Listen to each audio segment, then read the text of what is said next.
한국 대선에 대한 백악관의 첫 반응도 해프닝이 있었습니다. 어떤 해프닝이었는지 영상 보여드리겠습니다. Does the White House have a reaction to the results of the election in South Korea? Yes, we do. In fact, let me find it here for you. It should be somewhere in here. Thank you. We do not, but I will get you one, Jeff. Go ahead.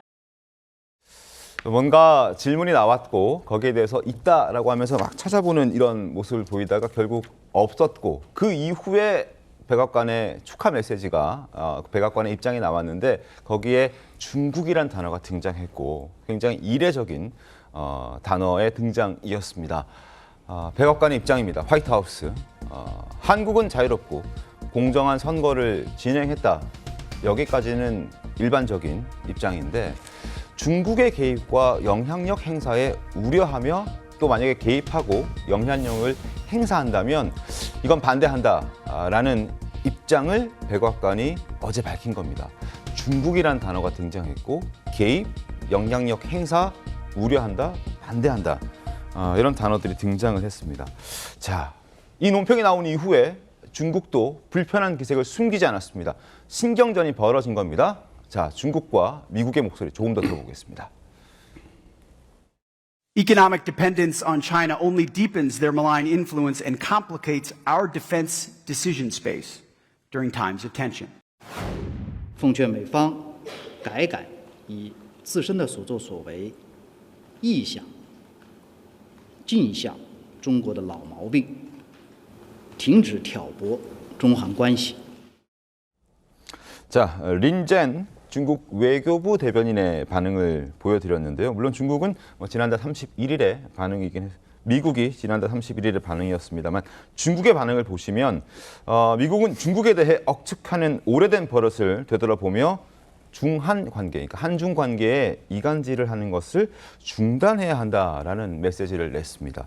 자, 이재명 대통령 취임, 이 취임을 축하하는 그 메시지에 미국이 왜 중국이란 단어를 등장시켰으며 여기에 대해서 중국은 또 왜 발끈하는 것인지 이 의미를 좀 짚어봐야 할 것 같습니다. 정원희 대변인 어떻게 보십니까? 네, 일단 이재명 대통령이 후보 시절 또 지난 총선 시절에 중국과 대만의 양안 관계에 네. 대해서 언급하면서 중국에도 셰셰, 대만에도 셰셰 네네. 이거 충분하다 이렇게 얘기를 했는데 미국과 국제사회는 지금 양안 관계에 관한 한 컨센서스, 공감대가 있습니다. 무력에 의한 현상 변경은 명확히 반대한다는 게 네. 국제사회의 일관된 원칙이고요. 미국도 이러한 원칙을 견지하고 있죠. 근데 이재명 대통령이 후보 시절에 드러냈던 이른바 셰셰 외교는 미국과 국제사회가 갖고 있는 외교관과 대중국관과는 좀 결이 다른 것이라 네. 그 부분에 대한 경계심이 있다고 봅니다. 사실 2000년 들어서 우리 정부와 미국 정부가 네. 공교롭게 미국이 공화당 정부, 그러니까 보수 정권이 탄생했을 땐 우리나라에선 민주당 정권이 출범했고요. 네. 우리 당에서 이 민주당 정권 출범할 땐 이렇게 저쪽도. 엇갈리는 양상을 보였었거든요. 그래서 어느 때보다 국제 관계 질서가 급변하는 과정에서 트럼프 대통령이나 미국 입장에서는 한국이 어떤 그 대중 외교를 가져갈 것인가 굉장히 경계하고 있을 겁니다. 저는 트럼프 대통령과 만약에 오늘까지도 통화가 이루어지지 않는다면 네네. 일종의 미국에서 그 송권 의원이 말씀하신 것처럼 신경전 벌이고 있다는 분석도 가능할 것 같습니다.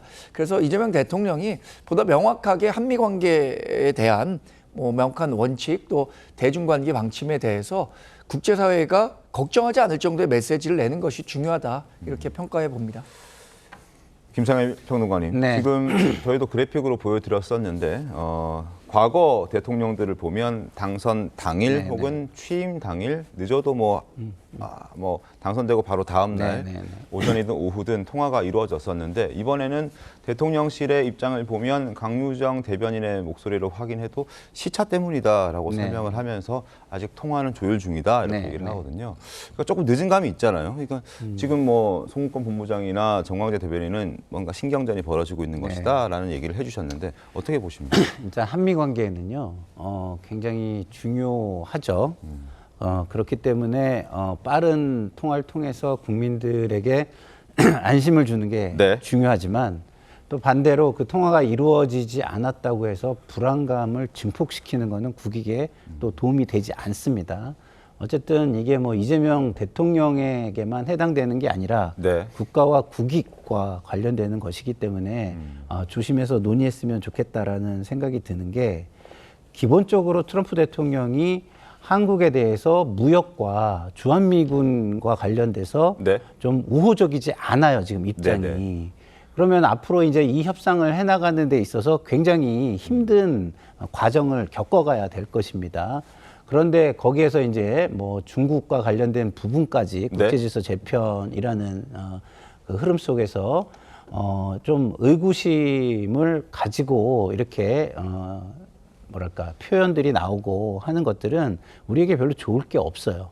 근데 이게 좋을 게 없는 게 한 정권에 해당하는 게 아니라는 게 이제 문제인 겁니다. 그래서 저는 이런 부분은 방송이나 이렇게 야당이나 뭐 이런 쪽에서 다룰 때 국익을 우선해서 좀 달아주는 현명함이 있었으면 좋겠다 이런 말씀을 드리고 통화가 빠르게 이루어지면 좋겠지만 이루어지지 않았다고 해서 큰일 난 것처럼 우리가 계속 얘기를 하면 국익과 앞으로의 협상에 도움이 더 되지 않을 것 같다는 생각도 듭니다.